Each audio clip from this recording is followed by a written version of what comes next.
You are watching In Conversation This Week with Miceal O'Hurley.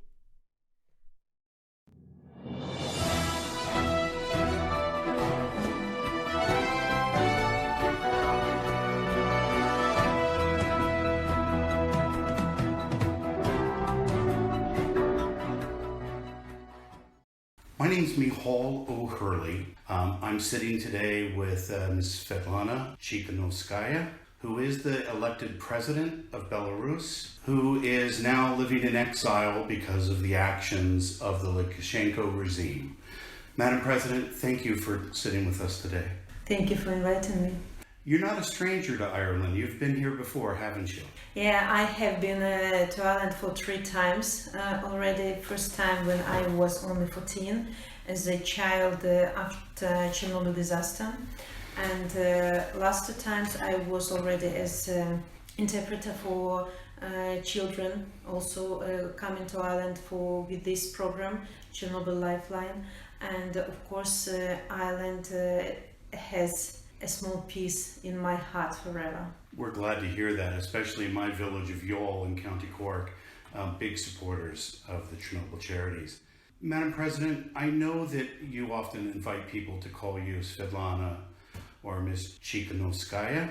Do you mind if I call you Madam President? Because you are the elected president, are you not? Yes, people in Belarus on the 9th of August last year voted for me. And I know this, and Belarusians know this, and I absolutely don't mind. Politics wasn't your background. Tell me about your husband running for office and what happened to him. You know, my husband, before he was jailed a year ago, about 2 years, spent his life for making videos for his YouTube channel, Country to Live In. He was going around Belarus asking ordinary people how was their lives, how were their businesses, would they like our country to change for better. He asked about the regime and all that stuff, and he was so brave because he understood that he was telling the truth, and it's not like acceptable in Belarus because it's very dangerous. In previous years, people who dared to oppose the regime, people were jailed, disappeared, and but he was so interfered in people's lives. He wanted to change our country for better, that he, knowing all the danger of the situation, he continued to do this, and people believed him. People nobody never in our country talked to people. Nobody never gave them a word. And our people talked about politics behind the doors in the kitchens, very whispering, because everybody was afraid. Regime was strong, regime was cruel, and for his position, he was jailed for 15 days twice before his decision to declare his candidacy for presidency, and he was in jail and the election commission didn't accept his documents. And at that moment I was in desperation because I understood how everything was important for him, and I made a decision to give my documents instead of him. And election, I was only housewife and mother, and I had never had political background, and election commission, I was sure, wanted to make love of me, and they accepted my documents. But they lost connection with Belarusian people so much that they didn't feel the mood of people, because not only Sergei appeared on this political arena, but also other people, outstanding people like Viktor Babarik and Valery Tsakala, who also wanted to be candidates for presidency, who wanted to run this presidential campaign. And at last, maybe the first time for many years, people saw how many of us wanted changes. They started to talk openly about their desire. They saw each other on their in these queues while standing to put signature for their candidate. And when Sergei was kidnapped, and then Viktor Babarika was imprisoned, and Valery Tsykalo had to flee the country, these were the first signs of Belarusians showing solidarity. They stood in chains of solidarity. They started to be vocal about the situation, and we understood that. And then me and two more women who stand instead of their men united and started to continue this presidential campaign together. People believed that everything is possible, that this is the real chance for us to change everything. We started to persuade people in election commission not to falsify elections, and on the 9th of August we got a lot of evidences that people voted for me, not for Lukashenko. And but then crackdown started, and 3 days of hell. Lukashenko made 3 days of hell after election. Knowing that Sergei had been arrested, knowing that anybody who spoke out against the regime met the same fate, wasn't it incredibly brave of you to put your name on an election register and run for president, knowing what happens to anybody who opposes the regime? Look, at that moment I didn't think about this, but I have to say that since the first day of giving my documents I felt fear. But now, there are two sides of the situation, because on the one hand, of course, I don't want all these victims. I don't want ruined lives and these people who are in prison now. They sacrificed with their freedom, lives and health. But on the other hand, I saw such a desire of people for changes. We couldn't be able to sin if not these circumstances. So I saw people's awakening on the one hand, but all the people saw cruelty of the regime. I don't know. It's a favor that we can't turn history back, and we are here and we have to deal with what we have now. My wife is a Ukrainian. She remembers the Soviet Union, her parents turning up the radio and going into the garden just to have a conversation so it wouldn't be listened to. Those days are gone now with the Soviet Union, but they never disappeared for the people of Belarus. Do you see a day in the near future in which the people of Belarus will attain the freedom that they desire, to be truly citizens of the world again? I can't name accurate date when it will happen, but it will happen for sure. And I can very vividly see this day when new elections will happen. And I just feel this spirit of freedom, spirit of joy. As one person say, champagne will end in Belarus and Lukashenko will leave. And this is true. I just imagine how our prisoners are going out of the streets, and it's a national-wide holiday. People are meeting, people are hugging, and people love each other so much because we managed. We could do this. And we are striving for democracy, but I understand that it's rather difficult after so many years with the regime to live, to study how it is to live in democracy. But having suffered so much, I think that our people are already ready to study rather fast, and we studied what unity is, what solidarity is, and we will be able to build this country to live in. I don't want to raise concerns, but Lukashenko and his ally in Moscow, Vladimir Putin, have a history of extraterritorial persecution and murder by poisoning, by gun, by strange circumstances. Do you still fear for your safety being outside of Belarus? I have to say that I already said that I feel fear since the first day of giving my documents. And of course, after hijacking of the plane, this is the other level of fear. But I understand that if regime wants to do something, they maybe could do everything they want. I don't know. Thanks to Lithuania, I personally have security with me. But we have to think about all those activists, all those democratic leaders who are also in exile, and especially about those who are in Belarus.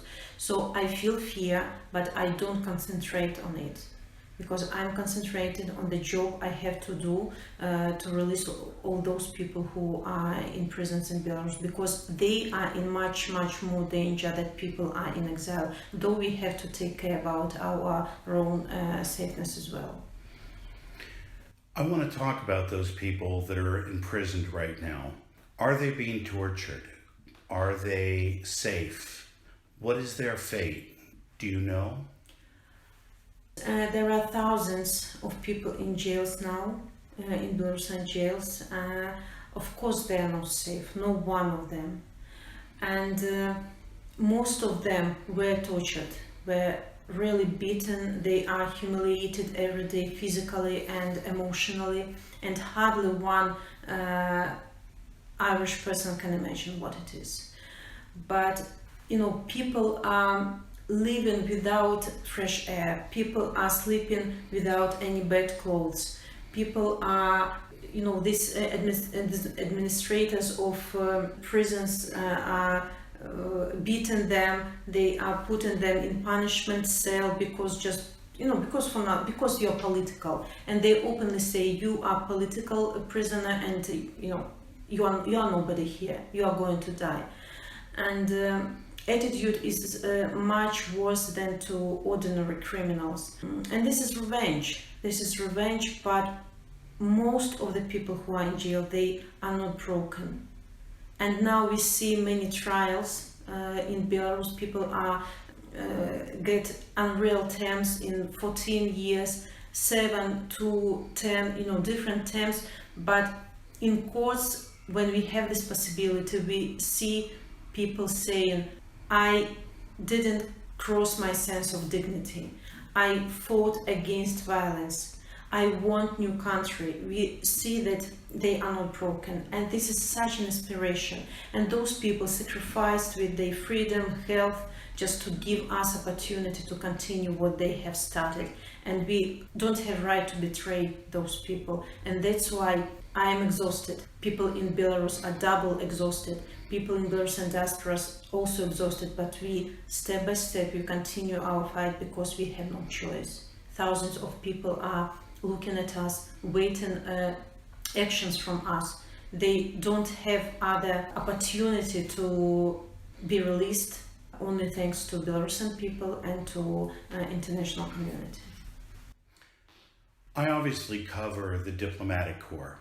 What can diplomats do to help you and the Belarusian people attain the freedom they desire? First of all, of course, to keep Belarus on agenda until these changes will happen in our country.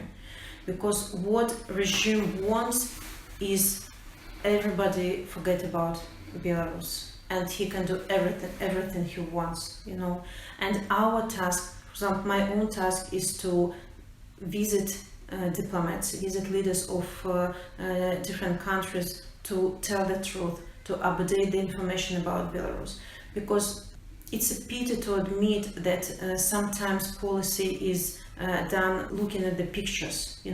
When we had demonstrations, the whole attention was on Belarus, But then when with the help of guns and violence, Lukashenko succeeded to suppress those huge demonstrations, and this picture disappeared, and mass media were destroyed. Nobody could give this picture.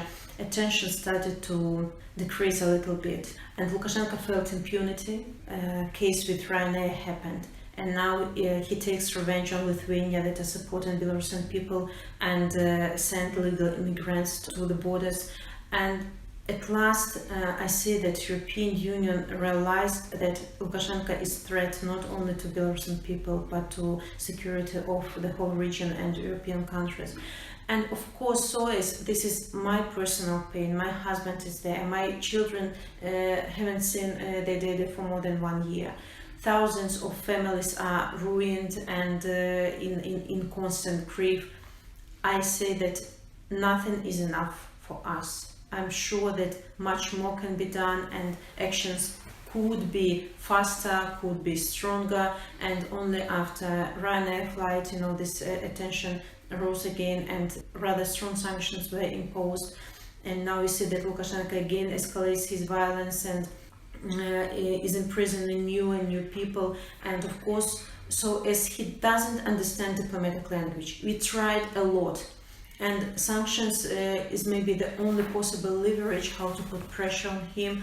But I have to say that sanctions, of course, is not a silver bullet. They will not bring us to, only sanctions will not bring us to new elections. This is responsibility of Belarusian people, of democratic countries who are standing with Belarusians, and only joint position will help us. So I always ask diplomats to don't make their policy based on pictures but based on values, then to be consistent in their policy. If you declare that Lukashenko is not legitimate, and we are really grateful for such response, for very quick response of European countries of this, and don't step back.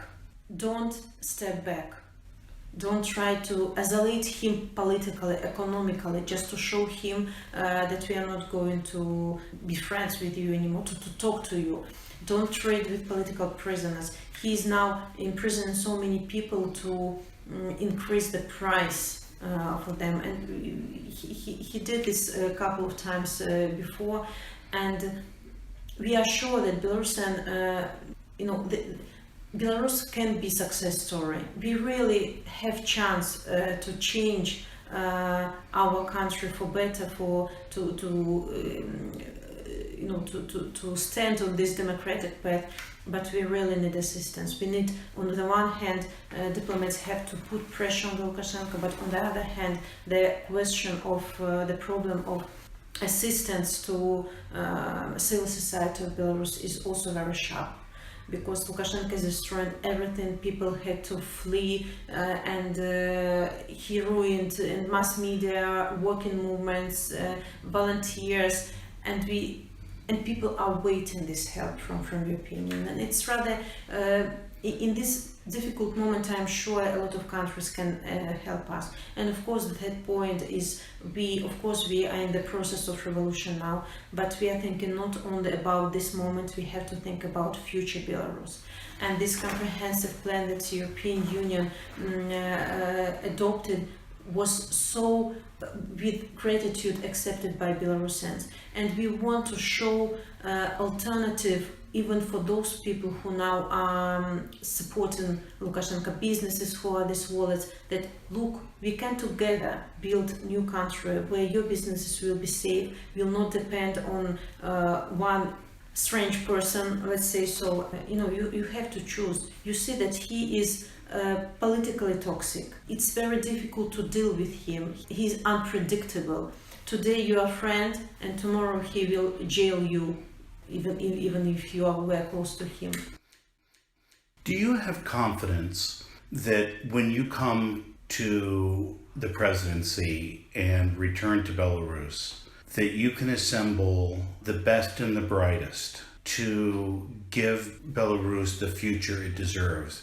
It's an enormously wealthy country with resources, and yet the people are poor. Do you think you can address the corruption and help liberate the Belarusian people? First of all, I have to say that our country is wealthy because we have wonderful, hardworking people. This is our wealth. We have poor management, of course.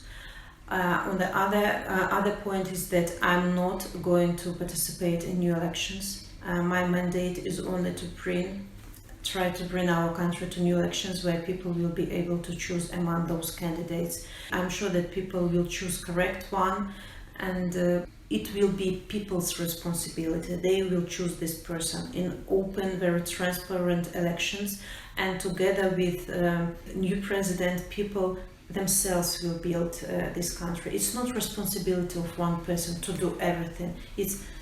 Democracy is responsibility, first of all. I'm sure that suffering for 27 years because of the regime, because of poor management, we will try to put people at the first place. And thinking like this, people will feel happy, and happy people will do everything to restore the country, to make our wonderful Belarus prosperous and good for living. I appreciate the time you've given me. I want to ask you in 1 minute if you could speak directly to the people at home. What would you say to them? I would say that I understand how it is difficult to fight in the moment. People are scared. People are afraid to leave. People can be kidnapped at any moment. But first of all, think about those who already sacrificed with everything for a better future for your children. And on the other hand, believe in yourself.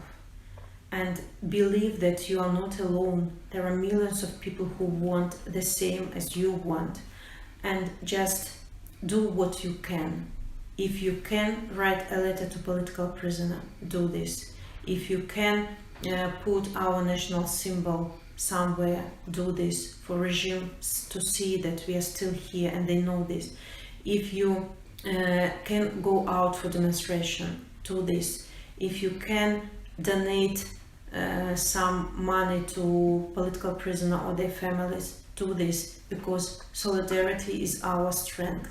So don't try to jump above your head. Do what you can, because it's only one drop, but if there are millions of drops, we are already ocean. So I would like to say thank you to every person who are not giving up, who are continuing to fight despite of fear, despite of expectations of being imprisoned. This is real strength, and I admire every one of you. My last question is really an invitation. If those people who have been imprisoned, tortured, oppressed, could hear some words from you today, what would you like them to be?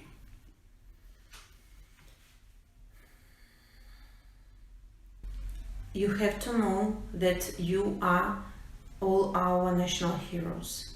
Don't believe a word to these propagandists who try to assure you that you are forgotten. They just don't give you our letters. They want to humiliate you, to suppress you.